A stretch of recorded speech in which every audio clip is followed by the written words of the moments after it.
एक सौभाग्यवती नारी के द्वारा किया गया भजन पूजन स्मरण संकीर्तन नाम जाप नाम कीर्तन उसके पति के भी काम आया और उसके बच्चों के भी काम आया।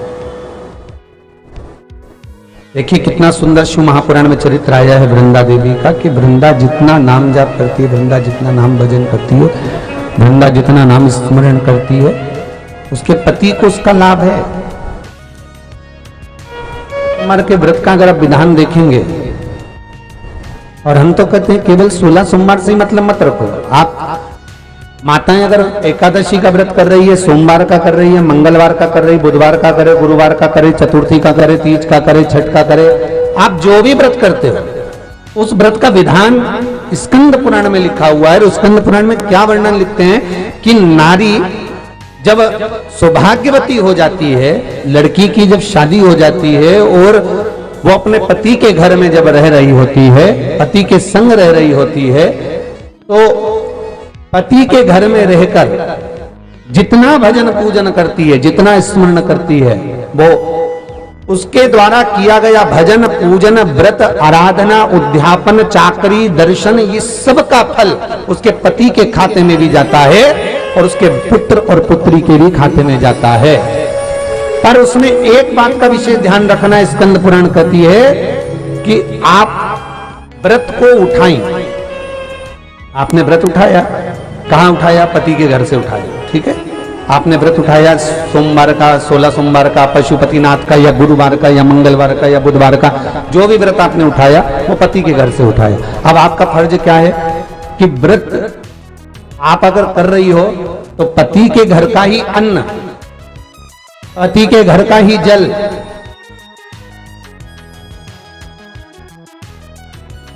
पति के घर का ही सुख आनंद महाराज हमको प्राप्त हो। अगर व्रत करने के दिन मालूम पड़े आपने कोई तीज का व्रत, छठ का व्रत, चतुर्थी का कोई विशेष खास जो व्रत होता है, सोमवार का व्रत, पशुपति व्रत, और आप अपने मायके चली गई और मायके का अन्न जल आपने ग्रहण किया, मायके का प्रसाद ले जाकर, मायके की थाली ले जाकर, मायके का पूजन का सामान ले जाकर आपने भगवान की आराधना करी, तो स्कंद पुराण कहती है वो स्वीकृत नहीं होता, क्योंकि विवाह होने के बाद गोत्र बदल जाता है। उस गोत्र का अन्न चाहिए, उस गोत्र का भाग चाहिए। अगर बहुत रोग में ग्रसित होना, बहुत रोगीले हो गए ना, बहुत कोई बीमारी ज्यादा हो गई ना, तो स्थान शंकर के मंदिर के बना लो। तो जिसको हमको साफ करना है तो और वहां चंदन की एक बिंदी रखकर आना, तो स्थान बना लीजिए।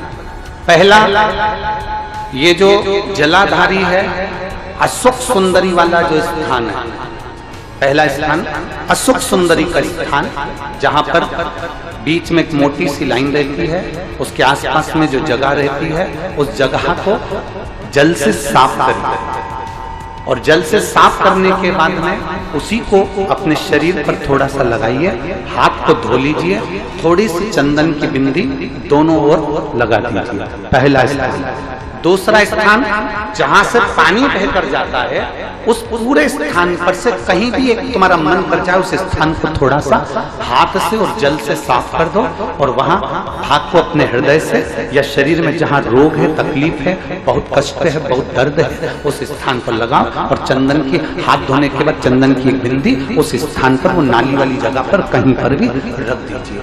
ये दो जगह आप साफ करना सीख जाओ। ये दो स्थान आपने अगर साफ करे हैं तो निश्चित है कितनी भी बड़े से बड़ी बीमारी है उसका रिजल्ट अच्छा ही आएगा, तो बीमारी समाप्त होगी। वो बीमारी समाप्त होगी निश्चित है, थोड़ा समय लगेगा, थोड़ा समय लग सकता है, पर आप अपने भरोसे से अगर करोगे तो निश्चित निवेदन करूंगा, दुनिया में ऐसा कोई समस्या नहीं जिस समस्या का कोई निदान नहीं। हर समस्या का निदान है, पर निदान किसी दूसरे के पास नहीं, निदान केवल मेरे भोले नाथ के पास में है। आपको अगर किसी समस्या का सफल आनंद चाहिए तो शंकर की शरण में जाओ। आपको सीहोर आने की भी जरूरत नहीं है, आपको हमसे मिलने की जरूरत नहीं है, आपको पंडित प्रदीप मिश्रा के पास नहीं आना, आपको किसी बाबा जोगी के पास नहीं जाना, आपको किसी के बेल भभूति लेने नहीं जाना, आपको तो शिव के पास जाना।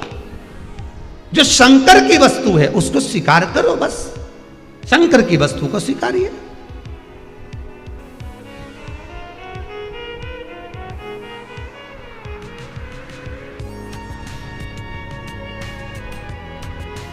शंकर की वस्तु को स्वीकार करना चालू कर दीजिए। अरे भाई, शिव महापुराण की कथा तो यहां तक कहती है, यहां तक वर्णन कर रही है, जिस व्यक्ति की नौकरी नहीं लगती, सर्विस नहीं लगती, हर जगह पर अप्लाई कर रहा है, बार बार इंटरव्यू देने जा रहा है, लगातार उसको अगर सफलता प्राप्ति नहीं हो रही है तो धतूरा ढूंढो। धतूरा कहीं बाजार में नहीं मिलेगा, किसी वृक्ष से धतूरा तोड़ लिया, कुछ मत चढ़ा, तू शंकर जी के मंदिर में जाकर तेरा नाम और गोत्र बोल और शिव जी को धतूरा चढ़ाना चालू कर दे और बाबा से विनती कर, धतूरा चढ़ाना चालू कर। अब धतूरा कोई बहुत कीमती होता है क्या? बहुत पैसे का मिलेगा क्या? कहीं पे भी मिल जाएगा। धतूरा तोड़ और चढ़ा शंकर जी को। रोज नियम बना ले कि एक धतूरा मैं शंकर जी को चढ़ाऊंगा, प्रतिदिन चढ़ाऊंगा, शिव जी से जाकर निवेदन करूंगा प्रतिदिन।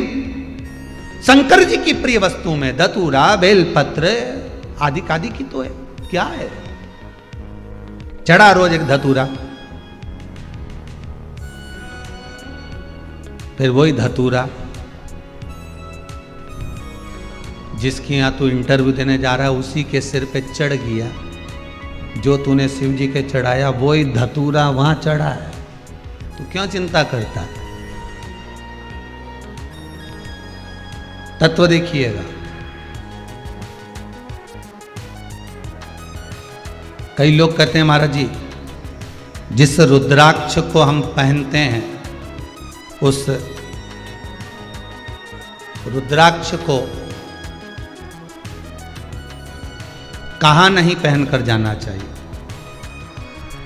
5 स्थान बताएं जहां रुद्राक्ष पहनकर नहीं जाया जाता। कितने स्थान हैं? 5। और रुद्राक्ष को 5 स्थान पर पहनकर नहीं जाते, पर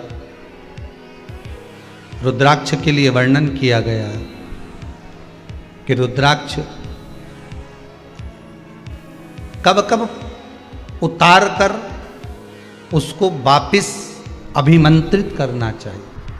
5 जगह पहनकर नहीं जाना चाहिए और रुद्राक्ष को अभिमंत्रित करना मतलब सीधा अमावस्या के दिन, पूर्णिमा के दिन, शिवरात्रि के दिन, श्रावण महीने के सोमवार को, प्रदोष के दिन, ये दिन आपके शरीर में जहां पर भी रुद्राक्ष है, आपके गले में अगर आप रुद्राक्ष पहने हो, आपके हस्त कमल में आप रुद्राक्ष पहने हो, आपने अपने पास में कहीं रुद्राक्ष रख रखा है, तो उस रुद्राक्ष को अमावस्या, पूर्णिमा, शिवरात्रि या श्रावण का सोमवार या प्रदोष आदि इस दिन उस रुद्राक्ष को एक बार दूध में धोने के बाद उसमें थोड़ा सा सरसों का तेल अवश्य लगाना चाहिए। क्या होगा उससे? उससे होगा क्या? शिव महापुराण की कथा कहती है, महाराज रुद्राक्ष को दूध में धोने के बाद, स्नान कराने के बाद, जल से स्नान कराया, थोड़ा सा सरसों का तेल लगा दिया। महाराज क्या मिलता है उससे? तो कहा उस रुद्राक्ष में बल प्राप्त होता है। कौन सा बल?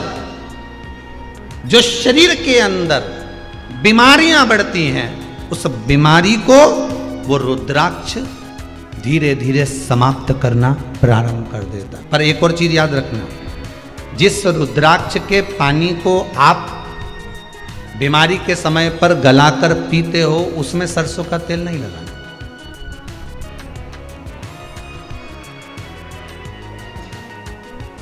उसमें सरसों का तेल नहीं लगाना। उसको तो आप केवल स्नान कराओ दूध से, जल से, और फिर उसको गला दीजिए, उसका पानी आप पीना चालू कर दीजिए। जिसको बड़ी बीमारी होती है उसके लिए कल कथा में वर्णन किया रुद्राक्ष के जल। रुद्राक्ष का जल पिया जाता है शरीर के अंदर से रोग को, बीमारी को हटाने के लिए, रोग बीमारी को समाप्त करने। कथा कहती है आत्मा लिंग है और उस आत्मलिंग को जिस दिन हमने जान लिया, हम कहते हैं कि भगवान के मंदिर में जाते हैं, जब शिव जी के मंदिर में जाते हैं, भगवान का भजन करने जाते हैं, दर्शन करने के लिए जाते हैं, जब भगवान के मंदिर में पहुंचते हैं क्यों कहते हैं कि लोग कि गुरुजी एक लोटा जल और सारी समस्या का हल, ऐसे कैसे हो सकता?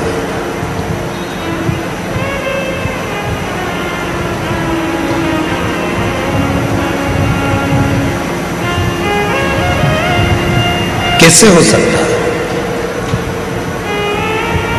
शिव महापुराण की कथा कहती है कि वो एक लोटा जल सारी समस्या का हल ऐसे होता है, घर से जब हम जल लेकर चलते हैं तो भगवान देवाधिदेव महादेव के पास में भरोसा लेकर जाते हैं, विश्वास लेकर जाते हैं।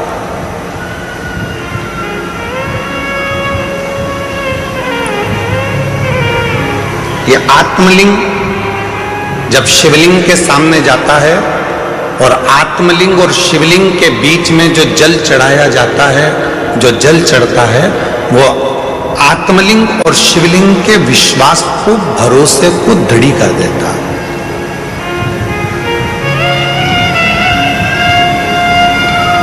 फिर दुनिया का ऐसा कोई काम नहीं रहता जो आप कर नहीं सकते।